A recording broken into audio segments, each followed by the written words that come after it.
எவ்வளவு திமிரண்டா ஒரு பொட்டல் கேட்க தப்பு நினைப்பாங்க. மிஸ்டர் பொட்டல். யோ என் வீட்டுல நான் செய்யல உனக்கு. நான் ஏன் செய்யல? நான் செய்யல சொல்லு. நான் ஏன் செய்யல?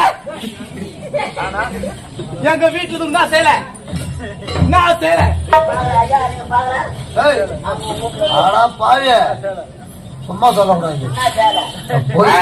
நான் செய்யல. மூக்கு போலியா, கம்பல் போலியா, பழைய போலியா, கொலுசு போலியா, ஆறு போலியா, நெக்லஸ் போலியா, அண்ணாங்க போலியா, என் தொப்புல கூட கம்பல் கொடுக்குறாங்க. ஏன் கட்டல? நீ பாத்தியா? என் தாய் சொல்ல மாட்டாயா? மாமா